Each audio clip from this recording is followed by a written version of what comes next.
This is our second part of the B2B sales series that we are doing.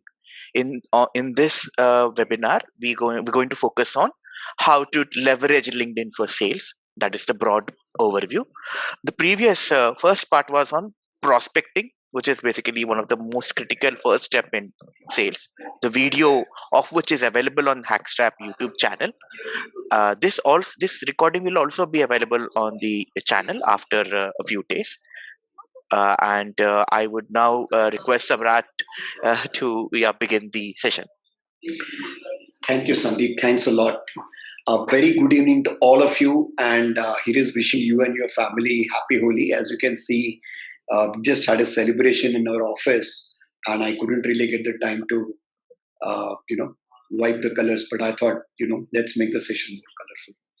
So, welcome to this session on LinkedIn in the series of B2B sales. So to give you an idea as to what we are going to cover here and why we are having this session. So we as a company have been working with various technology companies across the world and helping them sell. And helping them sell as in we are actually doing the sales and not doing some consulting work there. So we have teams who actually sell for various technology companies across European markets. So obviously LinkedIn is a medium that we use, one of the mediums we use. So that gives us, we've been training our people on using LinkedIn and those kind of things and have successfully done that. So this is just going to be a snippet of what we are, what are the things that you can do to leverage LinkedIn for sales. Please understand that, because there is a lot of material available on the web about LinkedIn strategies and all. This is not going to be that typical to-do list or approach with kind of things, do this, and all. We are going to touch upon certain things which we come across because of our daily work. And see, I have teams of people who actually do this for a living. So the thing is, what are the practical tips? Because one is the theory part, the other is what are the practical tips that come in. So this is not going to be a stepwise approach or something, but we're going to take each point that we come and we're going to discuss on that. Okay. The session will be maybe 20-25 minutes. After that, the floor is open for questions. So one of the things that we believe, or rather, this my philosophy is people look at LinkedIn as some kind of a different media. The thing is, you have to look at it from a simple life lessons perspective. Whatever applies in real life applies on LinkedIn. You think of it like you are entering a room full of people. Whatever rules apply over there, the way you should behave, the way you should talk, the way you should present yourself, the way you should introduce yourself, same things apply over here. And if you keep it very simple, then that makes your whole LinkedIn journey in terms of what you're trying to achieve very simple. In terms of effective, as in you will make sure that you're not going to be too much of intruding in somebody's privacy. You're not going to be pestering somebody too much. At the same time, you're going to give that due respect to someone by mentioning something good. It's going to be very, very practical from that point of view. And I always say many times when I do these training sessions for my team is that think of LinkedIn as a medium when you are, especially from a sales point of view, that you have liked a girl or a boy and you want to basically, impress that person. How do you do it? You don't just go and straight away propose that person, do you? There are certain ways to do it, and all of us have gone through those phases in life, and some of you, I guess, are young enough to be going through that phases. Those are the simple lessons. If you use it over here very well, that will help you in your LinkedIn journey. Ask yourself, why do people log in over there? Why do people register on LinkedIn? Why are people present on LinkedIn? When it comes to salespeople, they are there because they want leads. When it comes to marketing, branding people or founders of companies, they want to market their products, their services, or sometimes themselves. There are people who are there for finding jobs. There are people who are there to do recruitment. There are people who are there for knowledge. And there are people who are there sometimes purely from a self-satisfaction point of view. Right? So you will see the POTUS is on LinkedIn, the top leaders, maybe Putin is also on LinkedIn, I don't know. But the thing is, they're there because there is some kind of a, in the hierarchy of our satisfaction that we have. We need to get that kind of thing that we have achieved somewhere. We are increasing our own image in our mind. is something which is there. So LinkedIn has a lot of that perspective which you have to understand if you have to really succeed on LinkedIn. So brand, you build your brand, you get your leads, look for jobs, look for knowledge. All these four things, and there is nothing beyond this actually, frankly, apart from what I mentioned about that need for a person to feel elevated. So, or it could be a combination of that. If you are actually in sales, you want to do a brand as well as leads. Now, the question is whether you're trying to build your personal brand or you're trying to build your company brand, or both. And that's a very interesting debate, because there have been a lot of debates about whether an account of a person on LinkedIn should be dictated by the company that he or she works for, because that's going to finally determine the brand of the company also. So, for example, there have been cases where people have made some very stupid comments on LinkedIn and Twitter, and they've landed in trouble, and the company they work for had to apologize and those kind of things. So that's another debate. But these are the four buckets in which you would put most of the objectives. So before you approach LinkedIn, before once you create your profile, ask these three questions.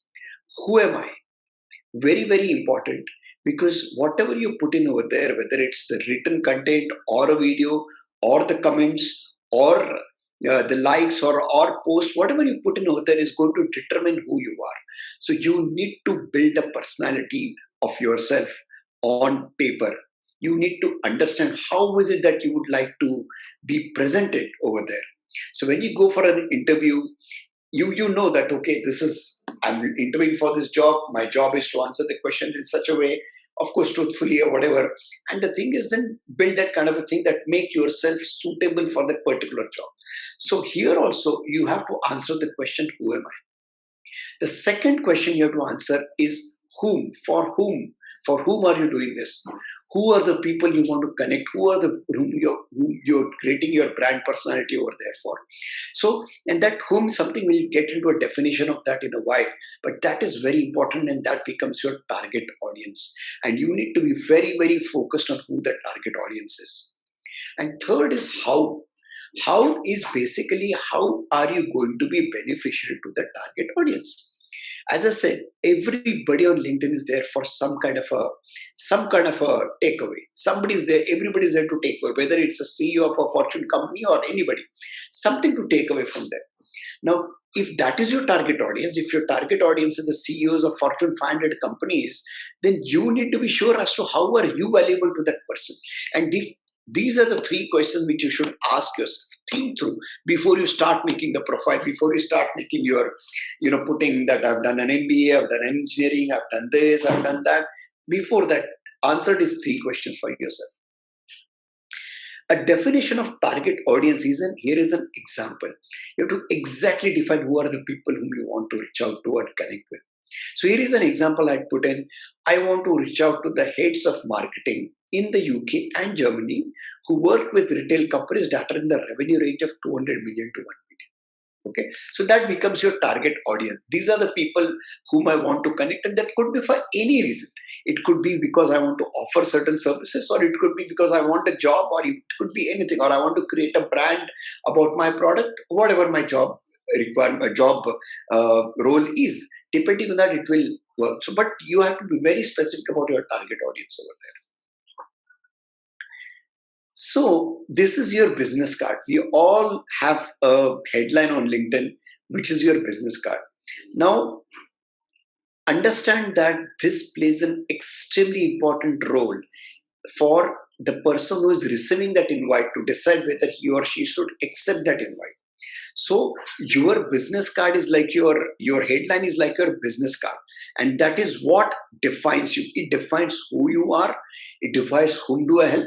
It defines how do I help. Some example I'm a digital consultant with CMOs, helping them maximize from their branding strategies. So whoever looks at it is very clear as to what this person is approaching me for.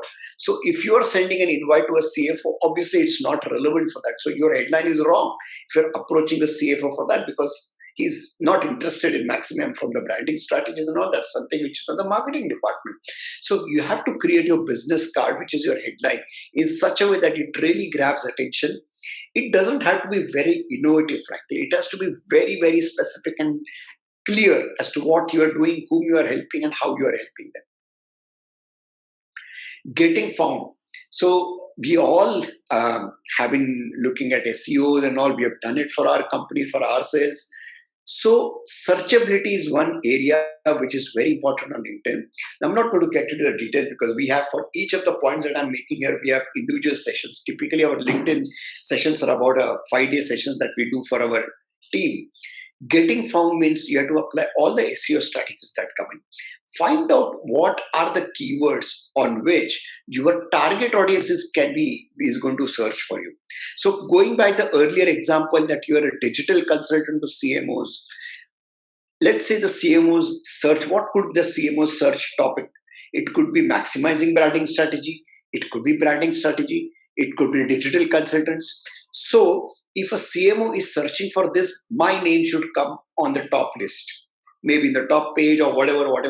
Now that is what getting found is. And that's why a lot of things which apply in the normal SEO world apply over here as well. The number of words, the density of the kind of words and all. So we can do a complete session on that. But that is what getting found means. Your profile has to be searchable from that point of view. One way to do that, what we do is, we try to put search words from the perspective of our target audience and see who are the top people who are coming there. And then go to their profile and learn what they are doing. Learn how they have built their profiles, and that will be a good idea. Who obviously would be your competitors, but that will give you an idea as to how you should build your profile over there. So getting found is very important from that point of view. Let us look at the 10-second rule. Typically, whenever you get an invite, a person decides within the 10 seconds whether he or she is going to accept that invite or not accept that invite. Just look at any invite that you get, and most likely you're going to see that invite on your mobile phone. What is the first thing you see? You see basically the headline of the person, you see the photograph of that person, you see what company is working for, and maybe if he or she has mentioned some kind of a note when sending that invite. So within that, you normally decide. Very rarely you will go back, you will think, yeah, I will decide later. Most likely, if you say you're going to decide later, it's going to be parked for there in your sitting your inbox for rest of the time, and that person has lost the chance to get into your connection. So anyway, these are the few strategies that you need to look at, making sure that you don't fall somewhere at the bottom of that mailbox, invitation box rather. So remember this 10-second rule, which is very, very important. In real life, you're always known by the company you keep. You're known by the kind of friends you have, the kind of colleagues you have, people whom you hang around with. If you hang around with top A-level celebrities, you yourself get to know, look like a celebrity or whatever. So you're known by the company you keep. Same thing applies here on LinkedIn. You're known by the kind of people you connect. So be very careful of the people you are going to connect. And I'm not talking about anything from a point of view of any fraud or anything like that. That's a different matter altogether. What I'm saying is you need to be very selective, and that is where people do not follow this. They just keep connecting with all the people. They just feel that more number of connections means I'm better networker. That's not correct. Be connected in your target audience. The thumb rule is that more is not good. The ones who engage with you are more important.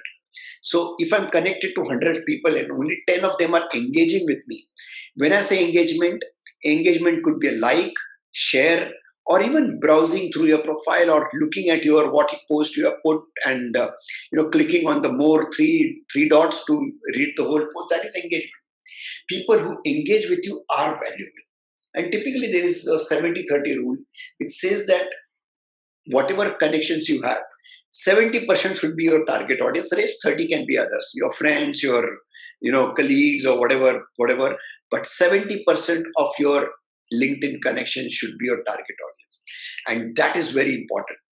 If you do not get that mix right, it is going to affect you, and we'll explain to you maybe in some further sessions as to how the LinkedIn algorithm works.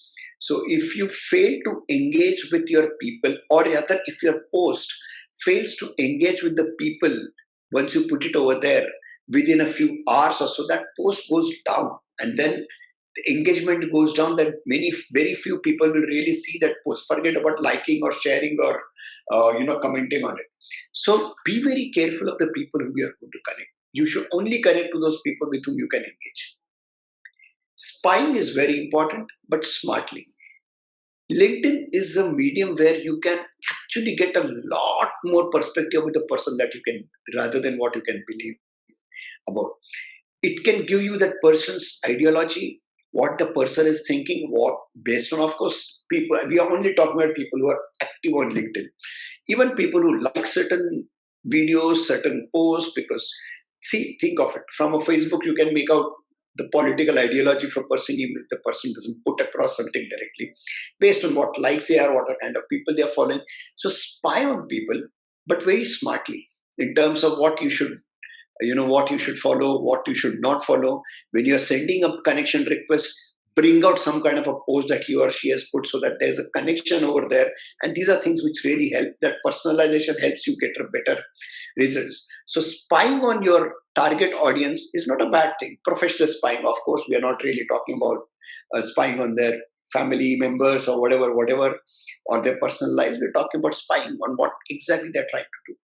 Go through their details, understand which colleges they have gone to, maybe draw some connection over there.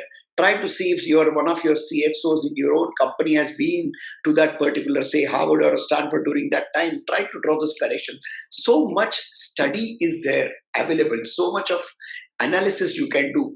People do not use that. So spy, but very smartly over there. Remember that helping does help. People help each other. So people are not there for charity. People are there for achieving something, taking something away from LinkedIn.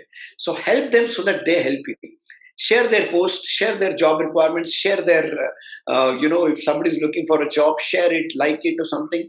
In return, they will also do the same. And you never know, somebody really, in the network you go, your post goes viral, you may get 100 new connections in a day, or 1,000 more followers in a week, or whatever.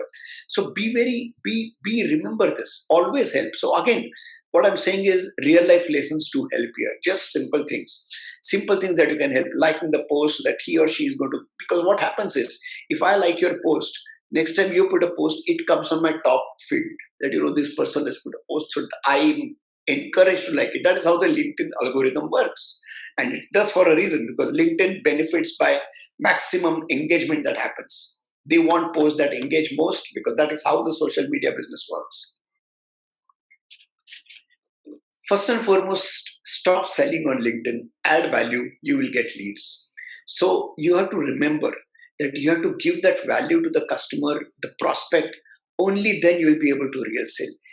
What you do, and very common thing people do even today, they send you an invite, blah blah blah blah blah blah. The moment you accepted the invite, within the next 10 minutes you'll have a message in your inbox saying that, hey, I saw this and did this, and we are so and so, we are doing this, we are doing that. That doesn't work, right? If rather somebody, I had a post recently coming onto me saying that, these are things you should be doing on your website. I said, like, these, because very specific, somebody has really taken the effort to go through my website and suggest some 2-3 points to me. Now these are things which, where people need to stop selling and add value over a period of time. And adding value could be anything. You could comment certain value added comment on a person's post. So that could be, doesn't have to be really, oh, great post or something like that, but something really that triggers a debate or keeps people thinking, and it forces people to react to that or something. That is something that you should always do. Coming to the debate, whether it's an individual versus company, the lines are blurred. Frankly, if you are working in sales for a company, then I think the company is right in expecting that you put their name on their LinkedIn saying that you are working for this company and follow certain rules. Of course, it's your profile. Nobody can question it, and you're free to say, no, I'm not going to use it. As long as you can meet your targets, doesn't matter really. But the lines are getting blurred between, what people should follow on LinkedIn, what they shouldn't. And that will happen eventually. But remember one thing over here, there are a few lessons over here. LinkedIn, getting leads or building that brand is not just a one person thing. The marketing and sales and people have to work together. The salespeople, the marketing division, what content is there, when the marketing is going to share the content, when the person who is actually the salesperson is going to share that content, like that content. Those are things that timings and all are important. So it becomes a group activity now rather than an individual activity. Of course, if you are looking for a job, then obviously it's an individual activity. It is not a group activity any which ways. So that brings me to the next point, that you should always hunt in groups.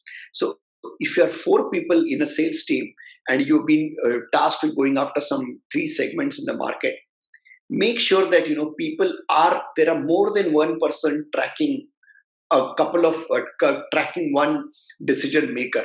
But of course they have to time it in such a way that you're not like four people on from one company are going to approach one guy and try to sell him the same thing. That doesn't work. But LinkedIn is where you need to hunt in groups as a company team or whatever.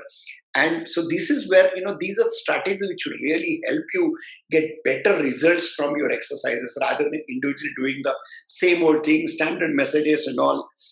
So for example, if you send something to somebody and you don't get a response, get somebody else to send a message maybe after 2 weeks or whatever, depending on the activity of that person. Understand the silent activity. Silent activity is a person is not really responding to your messages, is not really commenting on your post or whatever, but is actually visiting your profile. Your job is done. You have some kind of a reference over there. You get to know who has visited your profile. Then you know that this person. So when you call that person for to pitching in your product, at that time there is some background he or she would remember. Oh yes, I remember Samrat. So that is the kind of silent activity. Keep a watch for the silent activity the people are doing. And how do you keep a watch on the silent activity? By being open. So you be open, I be open. If I am opening up my profile and my activity to the world, then I can obviously see the activity from other end as well. If I don't, then I don't get to see the other. That is how the LinkedIn algorithm has worked. So let people know that you are visiting their profile. Nothing wrong in that. Let people know that you are interested in building a rapport with them, endorse them, like their post, comment on them. So be open about that. So keep your profile open as much as possible. I hope we know what exactly keeping it open means, because LinkedIn, you can have settings where you completely say that, nobody will get to know that I'm visiting their profile or whatever. This is good in a way, but sometimes when you actually are targeting, say, those 5 top CXOs and you want them to know, or you're going to give them a call, a few days before you give them a call, visit their profiles in a very open mode so that they can recollect that Samrat personally has visited my profile from this company. So when Samrat calls, they know there is a context to it. Time it right. So it's important that we understand the online activity of your target audience. So, everybody, of course, normally people do have certain things which are common, like LinkedIn activity seems to be very high during the morning hours from 10 to 2 kind of thing. After that, it fades down for in their particular time. So if you are targeting, the head of marketing of those companies who are in the East Coast of the US, you have to be sure that you are active during that time, which is 10 to 2 their time, because that is very important. And also remember that there are certain people who have their individual ways and timings. You have to keep in mind them as well. And it's very easy to look at it. I mean, if people who are active on LinkedIn, you can find out what time they are actually sharing posts or liking posts or whatever. So you know that it's a typical activity of a person on LinkedIn, what time he or she is actually available at all. Increase visibility, share likes, even if you can't create content, because I understand creating content is not everybody's cup of tea. It takes a lot of effort, it takes a lot of openness, it takes a lot of initiative, and it takes a lot of discipline. I myself struggle sometimes to create content, but the thing is, increasing the visibility is very important. I can say that by increasing visibility, you will get incoming leads, which are far better than your cold pitches that you keep sending to people. Increase the visibility, do all the activity that is needed. Simple likes and all are also good, because people get to know that you're doing something, and they get to know somebody will visit your profile and all. Be very concise with messaging. People who've been using LinkedIn will know when you receive a message or an invite, just remember that in LinkedIn, the messagings don't have a subject. If it is an email, it does. Otherwise, there's no subject to it. So your first 4 or 5 words become your subject, and that is what should catch the attention. Now, don't waste those words in saying, hello, how are you? hi, nice to connect with you, those kind of things. If you've done that, gone. Because unless and until the person clicks on more, he or she is not going to see the message. So be very concise. Remember that the first sentence itself is going to catch your overall message and what you want to pitch in. And that should be catchy, and that should be something which should force the person to click on those three dots to see the complete message. Less that packs more. Keep your content very short. Keep your messages very short. Don't even try to reach anywhere near to the limit. Try to pack as much as possible within a very short span. Short messages always work. Avoid politics but embrace controversies. Now, this itself is controversial because people don't like to avoid politics, but just avoid politics on LinkedIn if possible, because there are other forums where you can freely do it: Insta, Facebook, and many others, Twitter, whatever. On LinkedIn, just limit yourself to the professional way, because you are going to put off a lot of people who do not agree with your views and politics or whatever. So just best to avoid it. And many times people stop following people who actually bring politics on LinkedIn. So be careful about that. Don't do that. But at the same time, embrace controversies. Because if there's a controversial topic, non-political, it really helps you generate that interest. Because if I put a post which is controversial, which is say, I'm from the sales field, there are a lot of debates about what is the best way to reach out to a cold prospect and blah, blah, blah. So if I put something which is controversial, people are more likely to react to it. People are more likely to raise a counterpoint, and there'll be debate and all, in which case your visibility increases. And LinkedIn, remember, perseverance is the key. There is nothing more to it. It's not easy. It takes a lot of time. Be very perseverant. Follow those strategies that we have, and we can do more sessions on this in terms of we do a 5-day session for on LinkedIn for our new joinees, when we run them through what kind of strategies they should use and those kind of things. Okay. So anyway, this is what it is in terms of the LinkedIn session that I had to say. Happy to address any questions. We've exactly finished at 9:30. So thank you very much, and happy to take any questions.